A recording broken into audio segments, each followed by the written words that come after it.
Welcome to Daily Steps from One Extraordinary Marriage, where we outline simple steps that you can take to have the ultimate marriage adventure.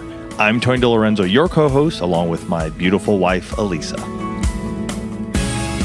In today's show, we answer the question, what can I do to convince my spouse that we need help for the problems in our marriage?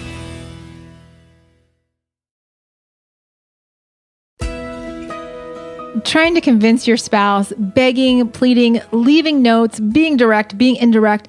If you're the person that's asking this question, then none of these things has worked for you, right? And you see the need for help, but for whatever reason, your spouse is stuck. And let me just give you a little bit of permission to just be okay with that. Mm-hmm. Yeah. Even though we walk this married journey together, we sometimes walk at different paces. That's so true. Right. And so you see the need for help and they're not there yet.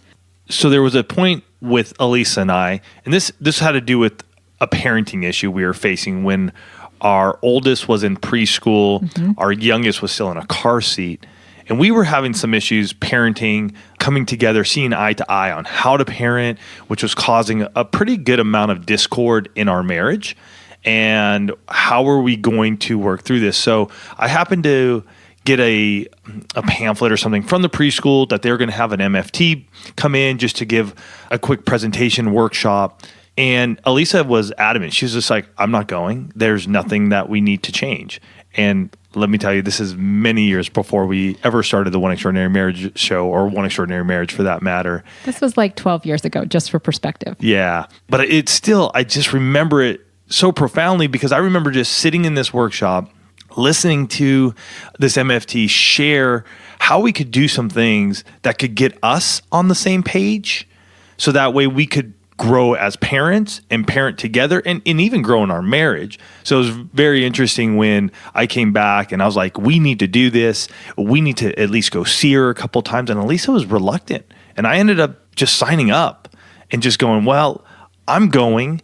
And if you want to join me, you can. Mm-hmm. And, it's so interesting even hearing Tony relate that story because I remember that and I remember that resistance. And I did go, but I think I probably sat there in that first session with my arms crossed, like, whatever, right? Who are you? And this type of thing. And that's what I encounter with a lot of my coaching clients. Mm-hmm. You would be amazed at the number of folks that I work with that they sign up first. Their spouse may not be ready, and it's okay because here's the thing.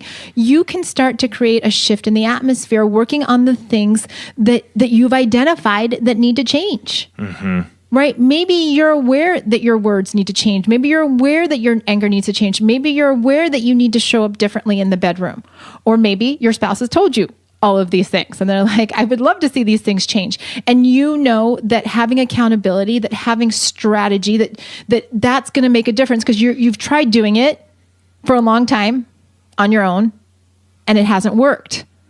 Right. And just like what happened when Tony invited me to go to that session, I went, and the first one I was resistant, but the marriage and family therapist, the MFT, she just took her time with me. Mm-hmm. And she gave me an opportunity to just voice what was going on. And I'm so grateful for that because it did create a shift in our marriage.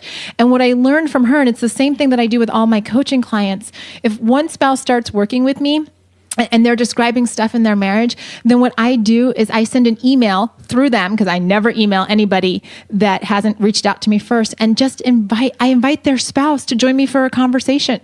And this is what I say. I say, you hold 50% of the information in your marriage and 100% of the information on you, and I'd love to know what you have to say about your relationship. And what happens is that gets so many people out of this place of being stuck, because coaching can be a scary thing. Mm-hmm. Yeah. It can be. Being vulnerable is scary. Sharing your feelings is scary. And it's okay to acknowledge that for your spouse, but you want to create an environment where that becomes safe. So don't try and convince them. Don't try and get into this place where you're in a tug of war over we need to do this or I don't want to do that, and you both are pulling. Do the action that you can do. You get started with coaching. You start working with a coach that says, I just want to invite your spouse in to have a conversation and just hear their perspective, not to fix them, not to coach them, not to do anything, but to understand the dynamic in the marriage. And then let's see what happens from there. Because all it takes is one conversation with the right person to start to create a new path for your marriage. To get started with coaching today, check out oneextraordinarymarriage.com/coaching.